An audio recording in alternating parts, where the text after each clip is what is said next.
Hello friends.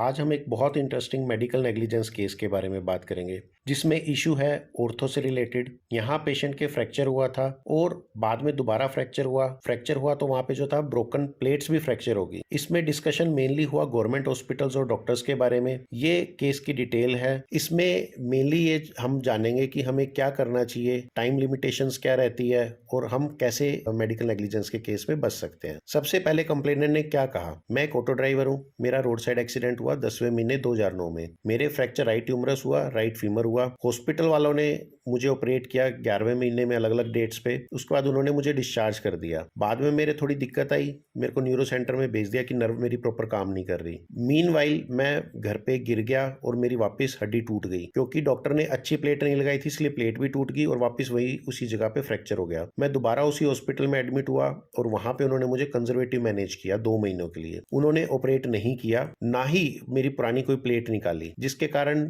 मेरी right leg bend हो गई और शॉर्टेज होगी और वहां पे इन्फेक्शन हो गया। बाद में मुझे मेडिकल कॉलेज रेफर किया गया, लेकिन उन्होंने मुझे कहा कि ये परमानेंट डिसेबिलिटी है और उन्होंने मुझे रिमूवल ऑफ प्लेट एडवाइस की। इसलिए उन्होंने कहा कि मुझे प्रॉपर ट्रीटमेंट नहीं दिया गया और लगभग 9.5 लाख रुपए कंपनसेशन के तौर पे मांगी और 50,000 रुपए जो उसके एक्सपेंसेस लगे उसके लिए। डिफेंस ने कहा सर्जरी से पहले सारी इन्वेस्टिगेशन प्रॉपरली की गई है, सर्जरी एज पर स्टैंडर्ड की गई है और प्रॉपर पोस्ट ऑपरेटिव ट्रीटमेंट दिया गया है, इसलिए कोई डेफिशिएंसी नहीं है। फ्रैक्चर जो था वो पेशेंट की नेग्लिजेंस से हुआ है क्योंकि हमने एडवाइस किया था पेशेंट को रेस्ट के लिए, बट वो चला और उसके कारण गिरा। और जो रीफ्रैक्चर हुआ है वो विद इन 3 मंथ्स में हो गया है। तो उस टाइम क्या होता है, सॉफ्ट बोन बनी होती है फ्रैक्चर साइड पे, तो यहाँ पे बहुत अच्छा चांस था रीयूनियन का बाय कंजर्वेटिव मीन, इसलिए हमने उसको कंजर्वेटिव रखा। और इवन सेकेंड टाइम एडमिशन के बाद जब डिस्चार्ज हुआ है तो जो एक्सरे था उसमें प्रॉपर सेटिस्फाइड रीयूनियन दिखा रहा था और हमने इसको हायर सेंटर रेफर किया सिग्निफिकेंट पेन के लिए, ना कि कोई कॉम्प्लिकेशन के लिए। डिस्ट्रिक्ट कमीशन ने नोट किया कि क्या जो ब्रोकन प्लेट हटानी चाहिए थी उसी के कारण इन्फेक्शन हुआ या नहीं हुआ, क्या कंजर्वेटिव ट्रीटमेंट से रीयूनियन के पॉसिबिलिटीज हैं और ब्रोकन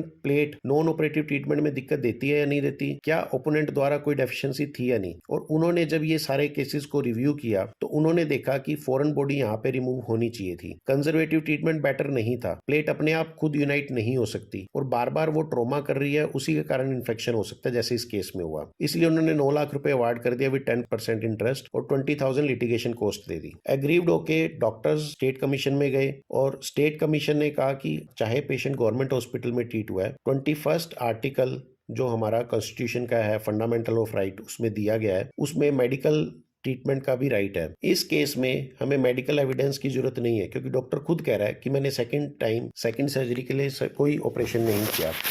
उसकी स्टेटमेंट ही कह रही है कि कोई सेकंड सर्जरी नहीं हुई है। यहाँ पे जो ट्रीटिंग डॉक्टर था वो उसको प्लेट हटानी चाहिए थी, उसने प्लेट नहीं हटाई।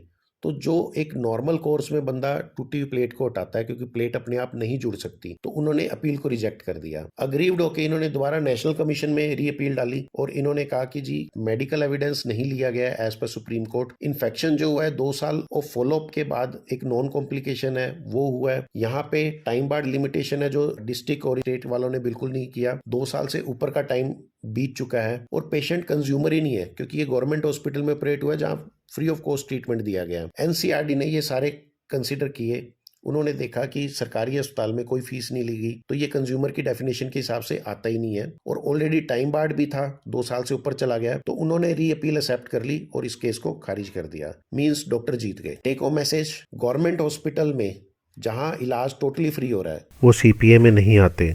हाँ, आप कोई ट्रीटमेंट अमाउंट ले रहे हैं, जस्ट ओपीडी वाली नहीं, आप ट्रीटमेंट अमाउंट ले रहे हैं, जैसे कोई सर्जरी है उसके चार्जेस है और उसके बारे में आप रसीद दे रहे हैं, या पेशेंट प्राइवेट वार्ड में एडमिट हो रहा है और वहां पे आपके सर्जिकल कोई चार्जेस है, तो वहां पे वो पेशेंट सीपीए में आएगा क्योंकि आपने वहां पे चार्जेस लिए हैं। प्रॉपर हमेशा डिस्ट्रिक्ट कोर्ट से ही आप केस को फाइट करें। जैसे कि इस केस में हुआ, अगर ये शुरू में ये लड़ते कि ये इसमें कंज्यूमर ही नहीं आता, ये दलील अगर डिस्ट्रिक्ट कोर्ट में दी जाती या स्टेट कमीशन में दी जाती तो हो सकता था ये वहीं जी जाते और केस इतना आगे ही ना बढ़ता। तो अगर आप प्रॉपरली फाइट नहीं करते तो आप हार सकते हैं। हमेशा best treatment as per your expertise लें। जैसे कि इस केस में ठीक है आप कंजर्वेटिव ले रहे हो लेकिन ब्रोकन प्लेट्स को हमेशा एज ए फॉरेन बॉडी हमेशा हटानी पड़ती है। तो आपकी जो एक्सपर्टीज है, आप किसी भी फील्ड के डॉक्टर हैं तो एवरेज डॉक्टर के हिसाब से आप अपना स्किल्स करो। ऐसा नहीं कि आप बहुत ज्यादा हाई स्किल्ड हो। कोई भी केस होता है तो उसमें टाइम बार्ड जो लिमिटेशन है वो 2 साल की होती है, एक्सेप्ट कुछ स्पेशल केसेस में। ये 2 साल की जो लिमिटेशन का पीरियड है, ये ऑपरेशन से नहीं होता। ये होता है कि जब ऑपरेशन के बाद कोई चीज की प्रॉब्लम हुई है तब से। अगर कोई पेशेंट 2 साल तक, जब उसको पहले पता लग गया कि इस ऑपरेशन में ये नेग्लिजेंस हुई है, 2 साल तक वो केस नहीं करता, तो वो कंज्यूमर कोर्ट से बाहर होता है।